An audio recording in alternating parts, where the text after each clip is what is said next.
I remember calling my mom and telling her that I'm going to start this company, and she says, what do you guys do? And I said, we build these things called 3D graphics chips, and people would use them to play games. And then she said, why don't you go get a job? What if I told you that a company on the verge of bankruptcy became Intel's worst nightmare and is now worth more than the entire GDP of 185 countries?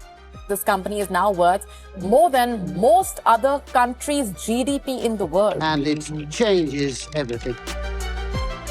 Yes, we're talking about Nvidia. Today, we're diving into the most insane David versus Goliath story in tech history. How Nvidia, once a laughingstock of Silicon Valley, completely destroyed Intel's decades-long dominance and became the most powerful company on Earth. But here's the outrageous part. Intel actually handed Nvidia the keys to their own destruction, and they didn't even realize it. Later, I'll also reveal the single bold move by Jensen Huang that sealed Nvidia's rise to the top. Welcome back, everybody. Jensen is here, of course, the CEO of Nvidia. This is the clear winner of every winner.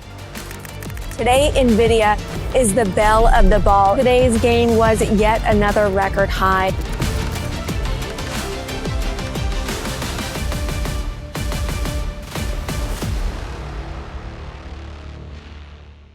Let's rewind to the 1990s. Intel wasn't just winning, they were absolutely obliterating everyone. We're talking about a company that controlled 84% of the world's computer processors. They were making $5 billion every single quarter, while their competitors were fighting for scraps. By the 1990s, Intel had achieved near monopoly status in the personal computer processor market. They were so powerful that they could outspend, out-engineer, and outlive every rival in the game. Intel was the undisputed king of computing, and everyone knew it. But here's what Intel didn't see coming. A tiny startup called Nvidia was about to change everything. And the weapon they used? Something Intel never took seriously. Picture this. It's 1993, and three guys decide to start a company in the most crowded, most competitive industry in the world. Semiconductors. But here's the kicker. They weren't going after Intel's main business. No. They had their eyes set on something even crazier, video games. Now I know what you're thinking. Video games? In 1993? Back then, people literally laughed at games, thinking they were just toys for kids. The entire tech world was busy chasing business software, servers, and spreadsheets. VCS turned game companies away. Engineers didn't want to join game companies. The industry saw it as a complete waste of talent. But Jensen Huang, Nvidia's co-founder, had a non-obvious insight that nobody else believed in. While everyone discarded games, Jensen was watching the math behind this madness. When others saw fun, Jensen saw the future. You see, games demanded something revolutionary: speed. They required higher resolution graphics and had to run millions of calculations with no lag, no delay. Jensen knew that if they could build chips powerful enough to run games smoothly, they could build chips for anything. So in 1995, Nvidia launched their first product, a computer chip called NV1.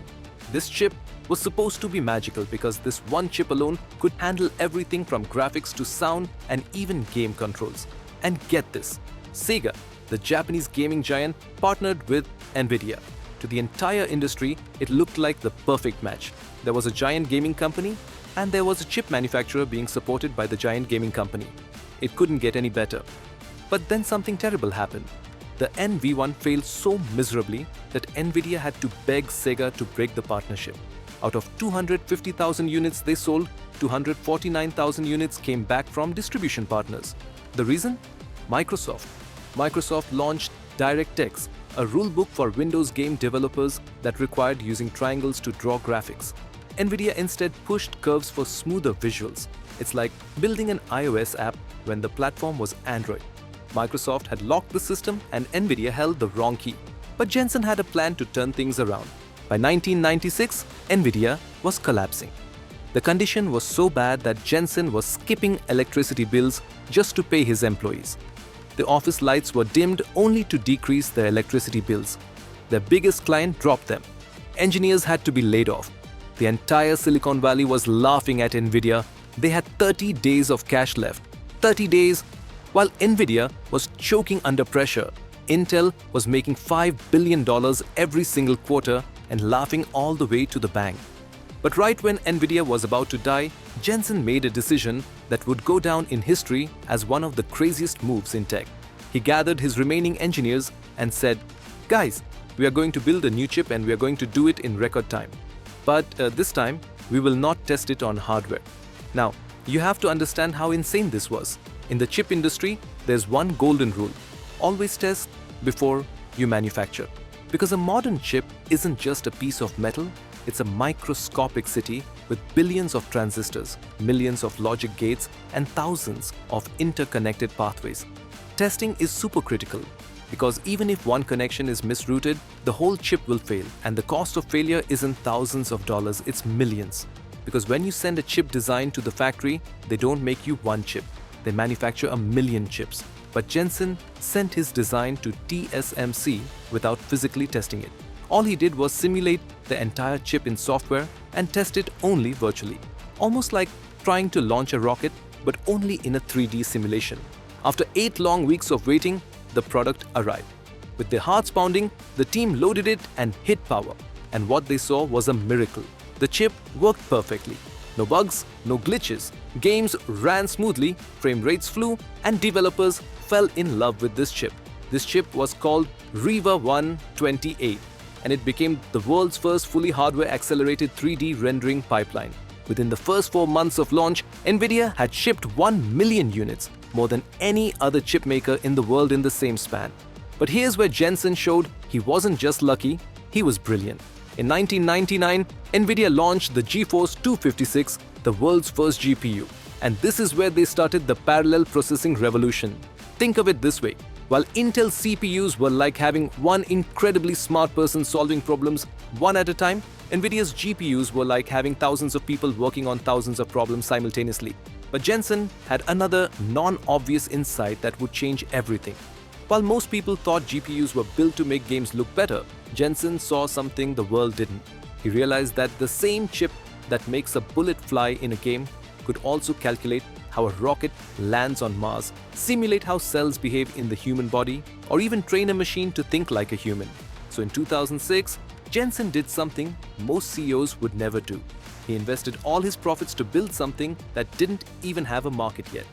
This product was a software platform called CUDA. CUDA turned Nvidia chips from gaming tools into world-changing engines. With CUDA, a scientist could simulate disease outbreaks in seconds. A self-driving car could see a child running into traffic and stop. NASA could calculate a rocket's path to Mars in real time. But here's the thing, CUDA was 10 years ahead of its time. It was like inventing the rocket engine before humans even wanted to go to space. Nobody knew what to do with it. For 6 years, nothing happened. And then a marvel unfolded. In 2012, in a quiet lab at the University of Toronto, young researchers named Alex Krzyzewski and Ilya Sutskever, along with their mentor Jeffrey Hinton, did something absolutely insane. They built a computer brain that could see like a human using an Nvidia chip powered by CUDA.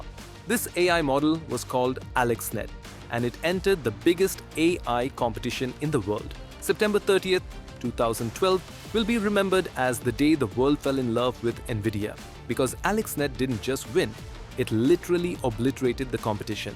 Before AlexNet, AI was considered theoretical, slow, and disappointing. But AlexNet proved 3 things. AI can learn if you give it enough data. GPUs are the perfect brain to train these models, and CUDA was the secret sauce that made it possible. Suddenly, the entire world realized what Jensen had seen 6 years earlier. After AlexNet, Google built better search, Facebook improved face recognition, Tesla started training self-driving cars, and OpenAI began building large language models that would become ChatGPT. And guess what? All these companies had 2 things in common. They all used Nvidia GPUs and they all used Nvidia's CUDA. Here's where it gets really interesting. Remember Intel's dominance? In 2024 alone, Intel's share price has more than halved, falling 61%, making Intel one of the worst performing Nasdaq stocks of the year.